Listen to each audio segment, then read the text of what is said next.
날마다 쓰는 나의 신앙일기 TV 데일리 큐티 나무향기입니다. 오늘은 출애굽기 36장 20절에서 30절을 묵상하겠습니다. 그가 또 조각목으로 성막에 세울 널판들을 만들었으니 각 판의 길이는 10규빗, 너비는 1규빗 반이며 각 판에 2촉이 있어 서로 연결하게 하였으니 성막의 모든 판이 그러하며 성막을 위하여 널판을 만들었으되 나무로는 남쪽에 널판이 20개라.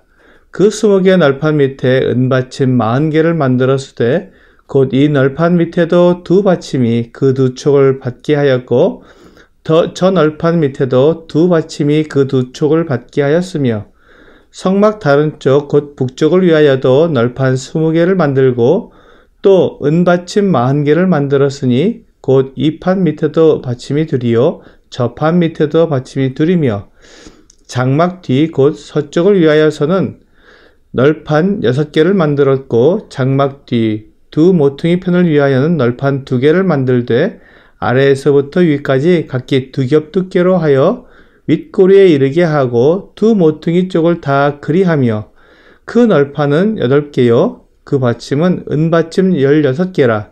각 널판 밑에 2개씩이었더라. 오늘 본문은 성막 벽에 대해 말씀하고 있습니다. 성막의 전체 구조를 이루고 있는 성막벽은 조각목 널판으로 만들어졌습니다. 조각목은 아카시아과에 속한 시딘 나무로서 가나안 지역에서 흔히 볼 수 있는 나무입니다. 이 조각목은 뒤틀림이 많아서 가구를 만드는 데는 잘 사용되지 않습니다. 그런데 하나님께서 성막 널판을 이 조각목으로 만들게 하셨습니다. 왜 조각목을 사용하라고 하셨는지 그 이유를 정확히는 알지 못하지만 조각목이 1등품 목재가 아닌 것은 분명합니다. 집을 짓거나 궁을 지을 때 사용되는 1등품 목재는 백향목입니다. 곧고 단단한 목재이기 때문에 백향목으로 집을 지으면 매우 튼튼하고 훌륭하게 만들 수 있습니다. 성막을 만들기에 매우 알맞은 목재일 것입니다. 그런데 하나님께서 백향목으로 널판을 만들라고 하시지 않고 별로 잘 사용되지 않는 조각목으로 널판을 만들라고 하셨습니다. 하나님은 꼭 1등품으로만 성막을 만들지 않으셨습니다. 금이나 은과 같은 귀한 것으로도 성막을 만드셨지만 노시나 조각목 같은 것으로도 성막을 짓게 하셨습니다. 그런데 조각목은 그 자체로 쓸 수가 없어서 금이나 노수로 싸서 사용했습니다. 조각목은 1등품은 아니지만 하나님은 그것으로 성막을 이루게 하셨고 그 연약함과 부족함을 금이나 노수로 싸서 보완해 주신 것입니다. 주님의 교회를 이룰 때에도 동일한 원리가 적용됩니다. 고린도전서 12장은 하나님께서 각 지체들에게 은사를 주셔서 교회를 이루게 하신 것을 보여주고 있습니다. 하지만 모든 지체가 다 동일한 것이 아니라 귀하게 여겨지는 지체도 있고 약하게 여겨지는 지체도 있습니다. 그런데 귀한 지체가 약한 지체를 업신여기거나 필요 없다고 말할 수 없다고 말씀하십니다. 왜냐하면 그 모든 지체가 다 귀하고 꼭 필요하기 때문입니다. 고린도전서 12장 22절에서 25절은 그뿐 아니라 더 약하게 보이는 몸의 지체가 도리어 요긴하고 우리가 몸에 덜 귀히 여기는 그것들을 더욱 귀한 것들로 입혀주며 우리의 아름답지 못한 지체는 더욱 아름다운 것을 얻느니라.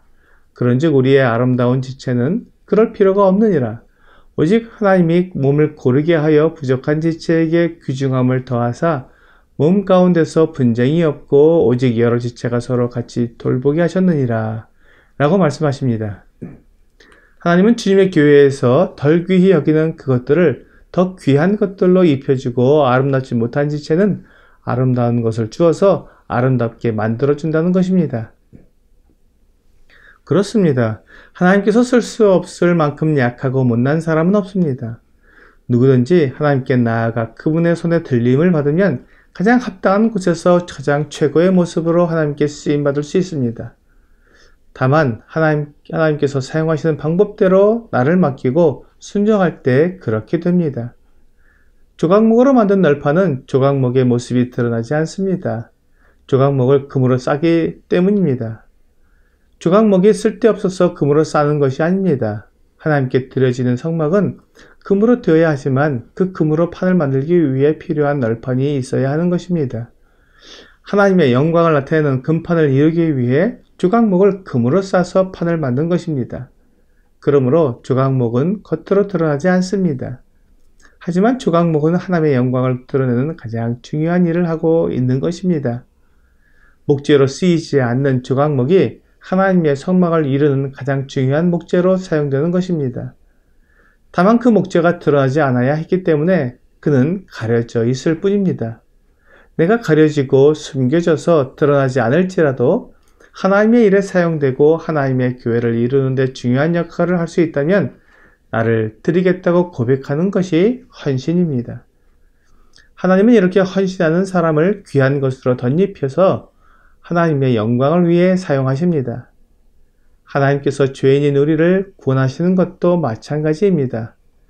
히브리서 9장 13절과 14절은 염소와 황소의 피와 및 암송아지의 죄를 부정한 자에게 뿌려 그 육체를 정결하게 하여 거룩하게 하거든 하물며 영화진 성령으로 말미암아 흠없는 자기를 하나님께 드린 그리스도의 피가 어찌 너희 양심을 죽은 행실에서 깨끗하게 하고 살아계신 하나님을 섬기게 하지 못하겠느냐라고 말씀하십니다. 우리의 죽은 행실, 죄악된 삶을 거룩하고 깨끗하게 만들어주는 것은 흠없는 자기를 하나님께 드린 그리스도의 피입니다. 그리스도의 피로 우리가 깨끗하고 정결하게 되어 하나님을 섬길 수 있게 되는 것입니다. 나의 원래 모습으로는 하나님을 섬길 수도 없고 하나님께 나아갈 수도 없었습니다. 그러나 그리스도의 거룩하신 피가 나에게 뿌려지고 그 피가 나를 덮음으로 하나님 앞에서 나의 더러움은 사라지게 된 것입니다. 오직 예수 그리스도의 피가 하나님 앞에 나타남으로 나를 거룩하고 의롭다고 인정해 주시는 것입니다. 이렇게 그리스도의 피로 말미암아 하나님의 심판에서 구원을 받고 영원한 멸망에서 건짐받은 것입니다. 조각목이 하나님의 성막벽을 이루는 그 영광스러운 쓰임을 받을 수 있었던 것은 조각목의 가치 때문이 아니라 그것을 싸고 있는 금의 가치 때문입니다.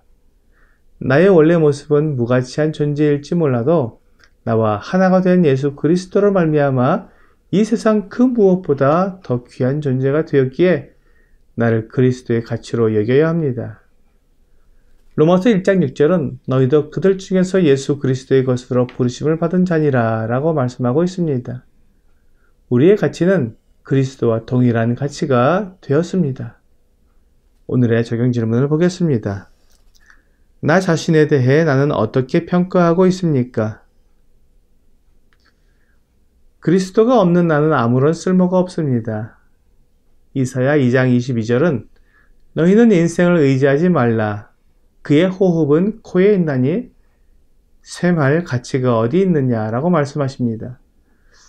오늘 내가 그리스도의 죽으심과 연합하여 그리스도와 하나가 된 나를 생각하며 그리스도와 동일한 가치를 지니고 있음을 인정하는 여러분과 제가 되기를 주 예수님의 이름으로 기도합니다.